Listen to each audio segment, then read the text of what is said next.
艾尔利恩历276年，你正置身于瓦伦西亚那片无垠的荒漠之中。当视线穿过黑暗逐渐清晰，你意识到自己刚从沙尘中苏醒，面前站着一名神秘的女性，她是你的雇主。一路上，你们克服万难，甚至唤醒了那具理应在历史中永恒沉睡的巨大古代兵器。随着那台机械的行进，你们来到了一处古代装置前，并进入了沙漠底下的未知空间。然而，迎接你的却是突如其来的背叛。你精疲力尽地倒下，意识逐渐消散。就在仅存的一丝清醒之间，似乎有一名残存的黑精灵找到了你。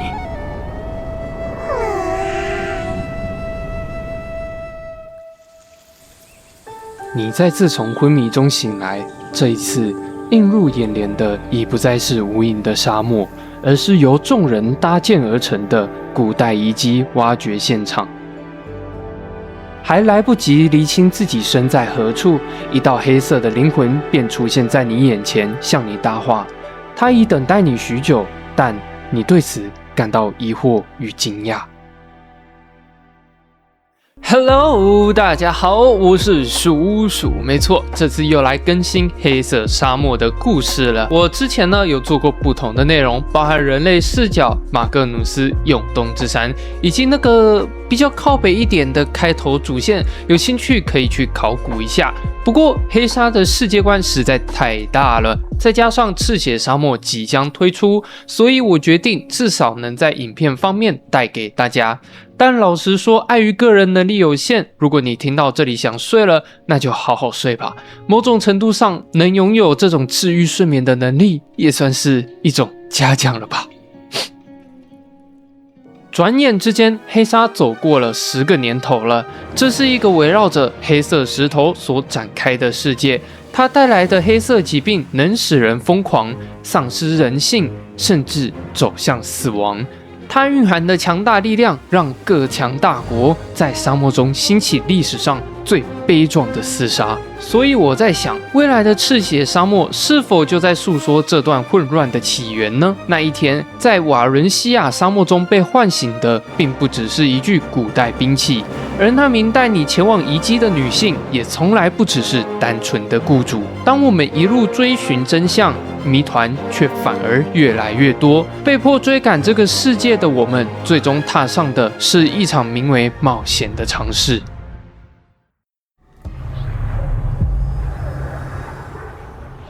自从你在病榻上苏醒后，冒险就充满了问号，莫名其妙被排挤，又莫名其妙变成英雄，一路懵懵懂懂的来到了新手村贝尔利亚。在热闹的庆功宴上，你除了勉强记住今年是286年之外，对你来说都像外星语一样。于是你决定听从老玩家的建议，主线呢先放一边，练功赚钱才是真的。就在等级飙升的正嗨时，你拿到了人生第一把强大的神兵。它通体漆黑，泛着不祥的红光，那股冰冷的气息令人不寒而栗。当你打开交易所，会发现无论哪种职业的顶尖神兵，名称前缀都刻着同样的名字——深暗之心。听说这玩意来自于一颗当年坠落的陨石，但这时你发现一个残酷的事实：这把武器超他妈的贵！你要埋头苦干10个小时，才换得来一次只有 5% 的强化机会。为了不想一次输光，你决定叛逆一回，转而去制作能够分阶段强化的古德艾特紫星武器。不过呢，这还没完。你以为这是一个贴心的等一下，我的阳寿起付款，殊不知这根本是名叫高利贷的镰刀。那看似容易成功的每一次强化，连本带利算下来，其实是一座更深的无底洞。就在你为了强化这个不知道是谁设计的武器而焦头烂额的时候，那位外表可爱、实则为最古老的精灵梅林多拉呼唤了我们，并揭开了这把紫色神兵古德艾特这个名字背后的残酷历史。残酷历史？也行吧。与其干这么多，不如缓慢下来，稍微听听这段故事吧。根据指引，我们来到了学院小岛格兰迪哈。在档案室的角落，我们翻开了那本由梅林多拉亲笔撰写的无名日记。故事的起点发生在梅林多拉的故乡，也就是原本的那个世界艾尔比亚。突然之间，灼热的光之神古德艾特与追随他的巫师信徒们开始对那片大地降下毁灭之雨。那股炙热的光芒彻底融毁了希尔比亚女神的肉身，失去形体的女神只能将最后的意志化为一颗卡玛西博种子，并狼狈地逃离了这个世界。然而，就在女神逃离之后，在那个被遗弃的原点，赫敦复活了。刚诞生的绝望之神赫敦击败了不可一世的光之神，为了保全性命，光之神最后做出了选择，他将自己封印在深暗之心中，沿着女神逃亡的轨迹，也逃向了另一个世界。作为战败的代价，古德艾特失去了他的名字，从此世人不再称他为光之神，而是称他为死亡之神。得知了真相后，一个巨大的疑问随之而来：那这把武器存在的意义究竟是什么？此时，梅林多拉看着我们手中的武器，她不仅是历史的记录者，更是希尔比亚女神最后的侍女。于是，她提出了一个极其大胆，甚至有些疯狂的提议。她说：“既然这把武器里封印着一位昔日的太阳神，那我们为什么不利用这股力量呢？”看着手中冰冷的空壳，你只想问，到底该怎么唤醒它？梅林多拉沉思片刻，告诉了我们一个令人毛骨悚然的生态真相。当年，古德艾特在埃尔比亚与赫敦的激战中，他的神躯被击碎，化作无数燃烧的碎片，洒落在了埃尔比亚的大地上。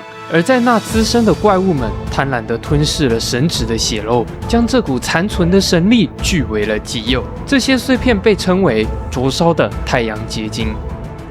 如今，赫敦的阴影已经侵蚀到了这个世界，那些吞噬神肉的怪物也随之降临到了我们的领土。所以，唤醒这把武器记忆的方法只有一个，那就是深入被侵蚀的卡尔佩恩，猎杀那些被污染的生物。我们必须亲手剖开它们的躯体，重新挖出那些被吞噬的太阳碎片。于毕，我们将那把沉重的深暗之心交到了梅林多拉手中，随着精灵能量缓缓注入，她轻声安抚了我们的疑虑。别担心，这场仪式绝非为了复活那位毁灭世界的恶神。相反的，透过精灵力量的淬炼，我们将剥夺这位神子的意志，将那份曾经不可一世的傲慢，彻底改造成只听命于我们的可控兵器。这把失去了名字的深暗之心，在注入了太阳结晶后，终于褪去了伪装，显露了真面目。这就是古德艾特武器的诞生。但在游戏里，这可能仅仅是3分钟的跑腿，大家一路按 R 跳过，交出武器，然后就没了。但我希望荧幕前的你要知道，当你再次按下那个 R 键的时候，你刚刚亲手确认的不是一个普通的任务视窗，而是一份沉重、残酷的弑神契约。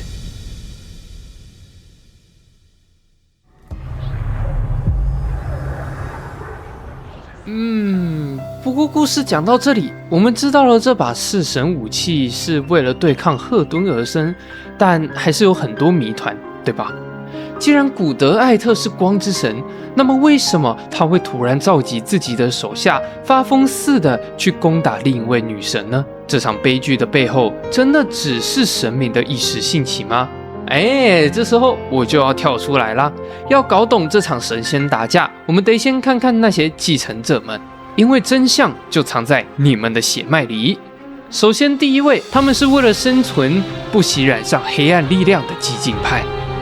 黑鲨的颜值担当，黑暗骑士。你可能只觉得他拿把太刀，用精灵之力轰炸全场很帅，但你可能不知道，他代表的是女神的月亮之子贝迪尔。再来是游侠，代表了女神的太阳之子加奈尔。在敌人近身之前，那精准的算计与万箭齐发的箭雨，早已宣告了对手的终结。